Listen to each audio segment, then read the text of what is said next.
भूत प्रेतों और असामान्य ताकतों की कहानियाँ देखने के लिए हमारा चैनल सब्सक्राइब करें और बेल आइकन प्रेस करना ना भूलें।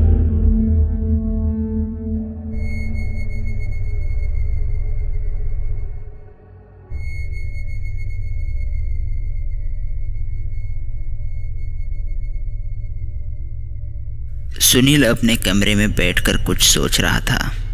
डर जो नस नस में फैल चुका था। 2 दिनों से वो कहीं बाहर नहीं गया, न किसी का फ़ोन उठाया। हमारा बेटा 2 दिनों से घर के बाहर नहीं गया, ये देखकर घर के सभी लोग हैरान थे। वो बदल चुका था। किसी के छोटी सी आवाज़ से भी वो घबरा जाता। सुनील की ऐसी हालत देखकर उसके माता पिता घबरा गए और उसे एक बूढ़े आदमी के पास ले गए।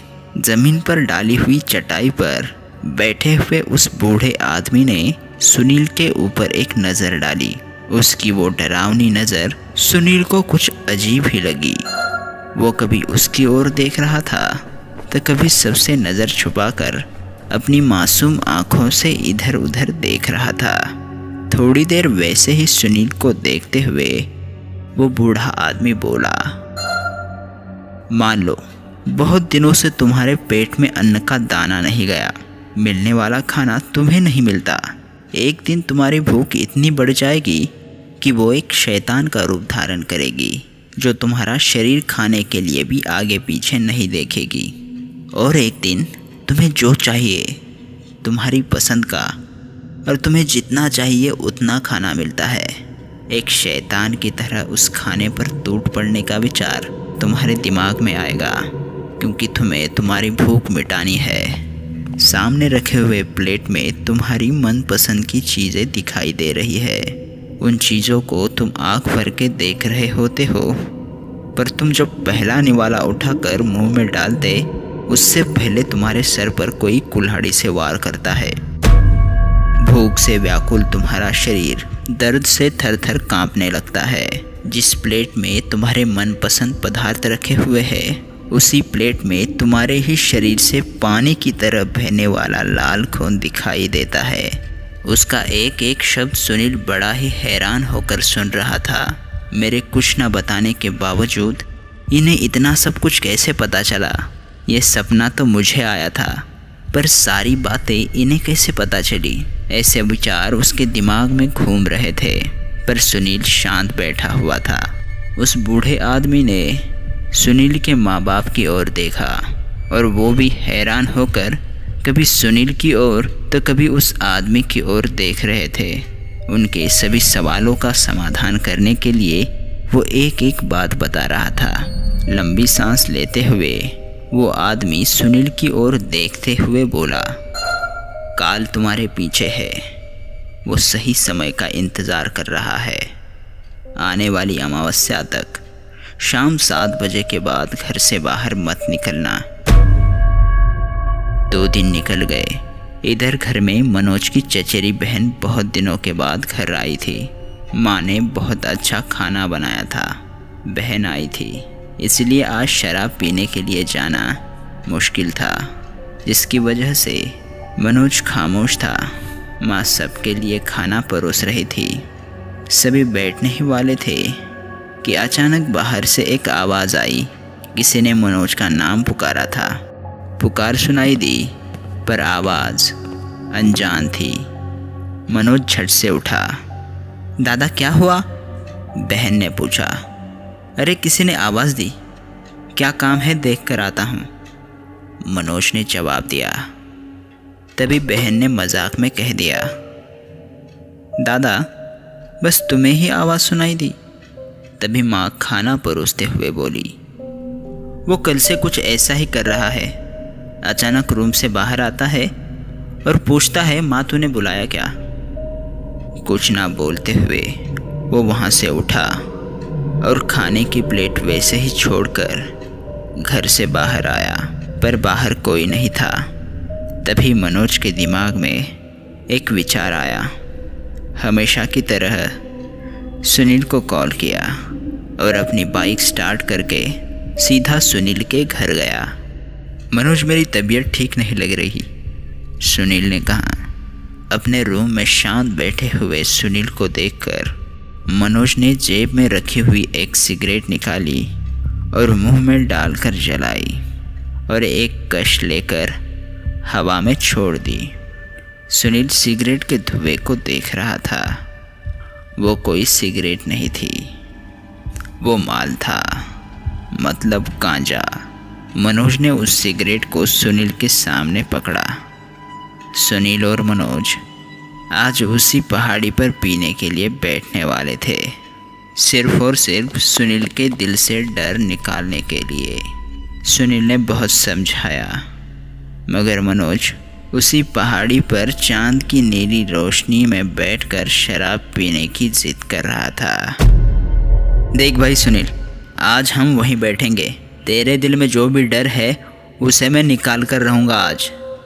अरे मनोज, मेरे ही रूम में बैठ जाएंगे, पर यहाँ नहीं। तुम्हें कुछ नहीं होगा मेरे भाई, मैं हूँ ना। सुनील जैसे तैसे मान गया।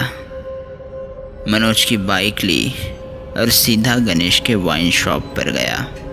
मोबाइल निकालने के लिए उसने अपना हाथ जेब में डाला, पर घर से बाहर निकलते समय वो अपना फ़ोन घर पर ही भूल गया था। चांद की नीली रोशनी चारों तरफ फैली हुई थी। आसपास देखा तो दूर दूर तक कोई भी नज़र नहीं आ रहा था। उस बंजर पहाड़ी पर कुछ कांटों के पेड़ और कुछ नीम के पेड़ लगे हुए थे। चांद की रोशनी में उन पेड़ों की बस आकृतियाँ दिख रही थी। मनोज वहीं ज़मीन पर लेट गया और ऊपर आसमान की ओर देखने लगा। सब तरफ सन्नाटा था, न किसी जानवर की आवाज़ थी, न किसी के होने का एहसास। सब कुछ एकदम खामोश था। आखिर आ ही गए तुम। मनोज के कानों पर एक आवाज़ आई।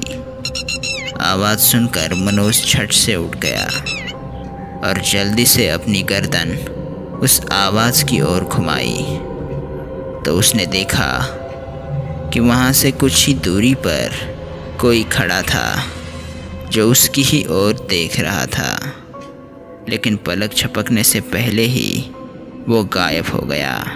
वो झट से खड़ा हुआ और आसपास उसकी आंखें उस इंसान को ढूंढ रही थी, पर उसके अलावा वहाँ पर कोई भी नहीं था। और फिर से वो उसी जगह पर लेट गया। सब कुछ खामोश लग रहा था, पर यह खामोशी कुछ अलग ही थी। वो फिर आंखें बंद करने ही वाला था कि अचानक एक टिटहरी ज़ोर से आवाज़ करती हुई आसमान में उड़ने लगी। इतनी देर से खामोश लगने वाली वो जगह अब डरावनी लगने लगी। टिटहरी की आवाज़ अब बहुत ही अजीब और डरावनी लग रही थी। मनोज की नज़र अब उस टिटहरी पर ही थी। चांद की रोशनी में वह कभी आसमान की ओर जाती तो कभी ज़मीन पर आती, पर उसका चिल्लाना वैसे ही था। मनोज बहुत ही ध्यान से उस टिटहरी की आकृति की ओर देख रहा था। अब ज़मीन से कुछ ही दूरी पर उड़ने वाली टिटहरी अचानक आसमान में छलांग लगाई। ऊंचा और ऊंचा अपने पंखों की मदद से वो ऊंची जा रही थी और कुछ ही देर में उसकी वो काली आकृति आसमान के काले धुएं में गायब हो गई। अब वो दिखाई नहीं दे रही थी, पर उसकी आवाज़ अभी भी चारों तरफ घूम रही थी। मनोज की नज़र उस टिटहरी को आसमान में ढूंढ रही थी। आसमान में जिस तरह वो गायब हुई थी, उसी जगह पर मनोज एकदम गौर से देख रहा था, पर वहाँ पर कुछ भी दिखाई नहीं दे रहा था। तभी आसमान से एक काला साया बहुत ही ज़ोर से नीचे की ओर आ रहा था। वो टिटहरी थी। वो टिटहरी बहुत ही ज़ोर से चिल्लाते हुए बहुत ही तेज़ी से नीचे की ओर आ रही थी। क्रैश होने वाला प्लेन गुरुत्वाकर्षण शक्ति की वजह से पृथ्वी की दिशा से जितनी स्पीड से आ रही थी उसी स्पीड से वो टिटहरी नीचे गिर रही थी। मनोज ये सब बहुत ही गौर से देख रहा था। जैसे जैसे वो ज़मीन के नज़दीक आ रही थी वैसे वैसे उसकी आवाज़ और भी दर्दनाक हो रही थी।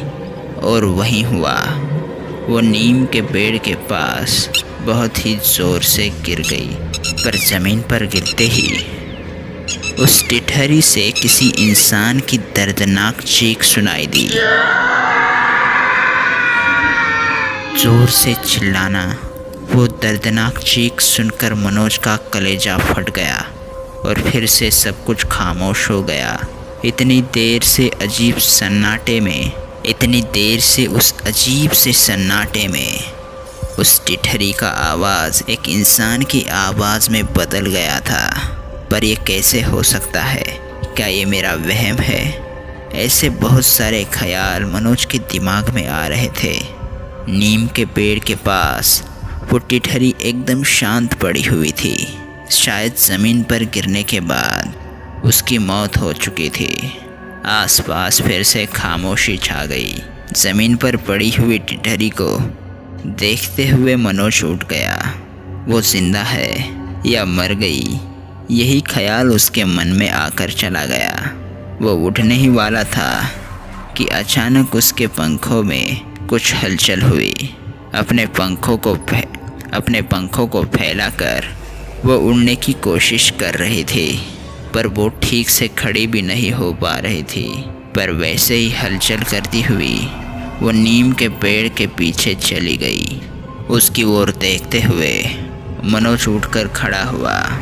उसे लगा कि अगर वो टिटहरी जिंदा है तो उसे थोड़ा पानी पिलाने के बाद वो फिर से होश में आ सकती है। इसी ख्याल से उसने एक पानी की बोतल हाथ में ली और उस पेड़ को देखते हुए वो एक एक कदम आगे बढ़ा रहा था।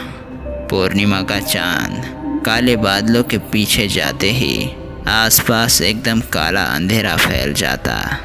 इतना काला और अभेद कि सामने 10-15 फीट पर खड़ा इंसान भी ना दिखाई दे।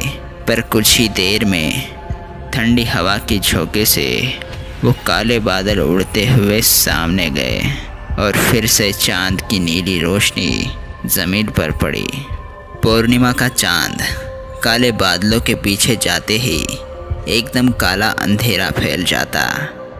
इतना काला और अभेद कि सामने 10-15 फीट पर खड़ा इंसान भी ना दिखाई दे। और कुछ ही देर में ठंडी हवा के झोंकों से वो काले बादल उड़ते हुए सामने जाते और फिर से चांद की नीली रोशनी ज़मीन पर पड़ती। इस बंजर पहाड़ी पर अंधेरे और रोशनी के बीच जो खेल चल रहा था वो काफ़ी डरावना था। पर मनोज को उसकी कोई फिक्र नहीं थी। वो बिल्कुल निडर था, क्योंकि उसने की हुई नशा उसके नस नस में जा चुकी थी। वो एक एक कदम उस पेड़ की ओर बढ़ाने लगा। वैसे ही आसमान के काले बादल फिर से चांद की रोशनी को रोकने लगे। पेड़ के पीछे होने वाली वो हलचल मनोज को साफ सुनाई दे रही थी। इसका मतलब वो टिटहरी अभी भी जिंदा थी। फिर एक बार चांद काले बादलों में गायब हो गया, पर मनोज की नज़र अभी भी उस टिटहरी के आकृति पर थी। इतने में उसे पीछे से एक आवाज़ सुनाई दी, मनोज। और उस आवाज़ के साथ चांद की रोशनी पूरी तरह से गायब हो गई। जो आवाज़ उसने सुनी उस आवाज़ से वो परिचित था। वो झट से पीछे मुड़ा, तभी एक काली इंसानी आकृति उससे कुछ ही दूरी पर खड़ी हुई दिखाई दे रही थी।